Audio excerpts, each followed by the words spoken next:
Okay, this is going to be an update on my 400 Polaris Sportsman.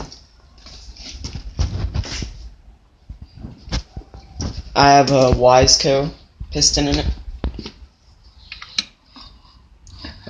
Can you get this to the top? Has a wiseco 0.5 millimeter overbore piston. There's the head, and then the head gasket's sitting right there. I did clean the carburetor once in the choke. I wasn't able to get it off, and it didn't work. It was just solid, like you couldn't do anything with it. It was like freezed up. So I cut the cable, and I just put that stuff, RTV, in it. I need to clean the carburetor again because it's gotten a little bit of dirt and stuff in it. Don't want to score the piston. That is, I've already put one run on it. Just have it back apart. This transmission right here is out of a 250 Trail Trail Boss. And the shifter right here is out of a 250 Trail Boss too. So I have the part that mounts right here under the frame, and the problem I have with it is when you push on it, because it's away from the engine regularly, but when you push on it to shift, it hits the engine. So I'm working on moving this side up over here, extending this up like an inch or two.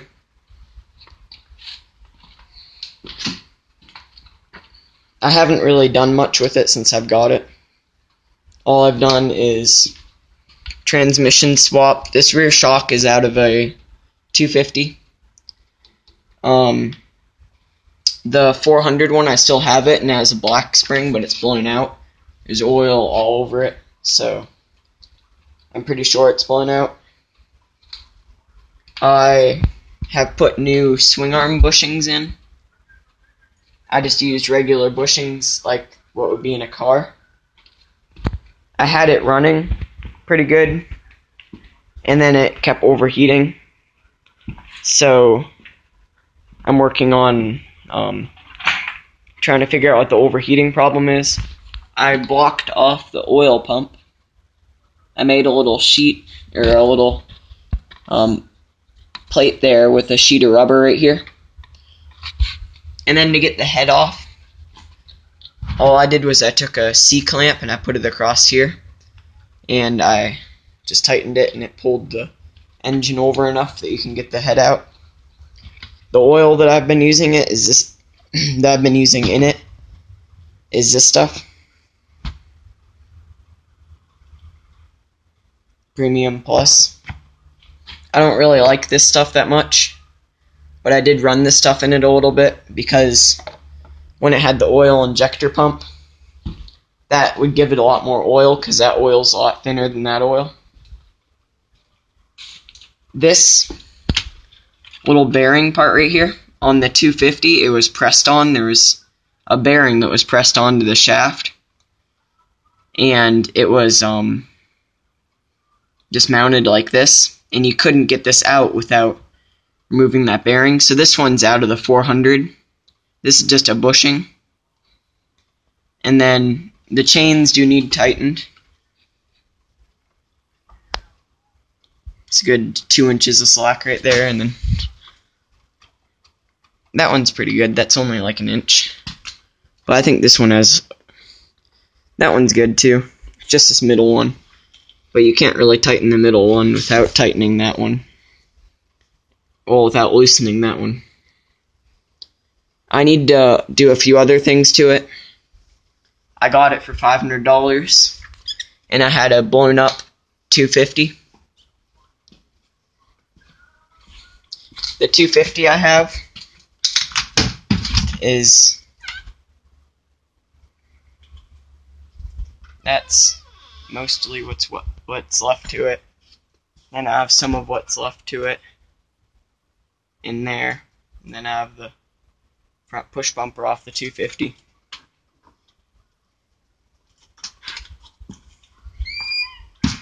I'd like to order a performance exhaust for this, but that's a little hard to find for this model. The brakes, I need to figure something out with the line, because the 400 line doesn't fit on here, and the 250 line is all messed up. The all-wheel drive system did work, the four-wheel drive. The way it worked was, if you jack up the back and just have one front tire touching, the one front tire that's touching will start turning, even if it's not engaged.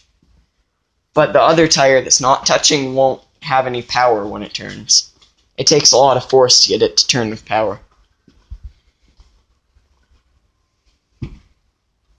The 250 belt drive system is on the 400 rear, or wait, no, the 250 rear and the 400 the front one. The electric start does work. I need to finish the rebuild. I also need to order a manual for it, an owner's manual, because there are a few things that the last owner did to it that I don't really know, like that. I'm assuming that's like a thermal temperature thing, like a sensor to tell how hot it is, but I'm not sure. And I think the head gasket was bad, because after a certain amount of, after running it for a little bit, it would get really hot, and then you would let it sit, and once I would let it sit, it would fill up with antifreeze when you went to pull start it. So that's not really good.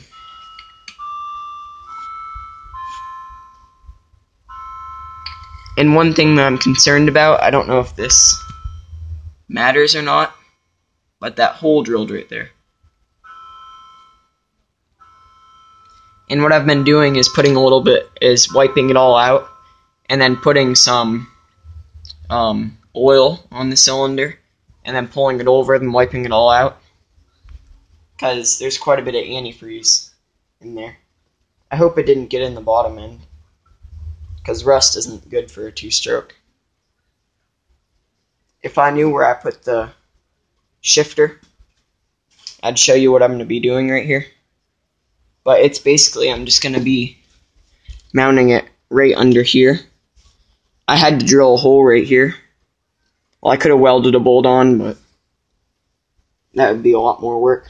So I just drilled a hole right through here. I need to do quite a bit to it still. I don't think this has a power valve. If you're wondering about Polaris 400s, want to know about them, I do not believe they have a power valve, which is weird. For a 400 two-stroke, that's a lot of power normally to not have a power valve with. I don't know if you can see through there or not, but it does not appear to have any power valve.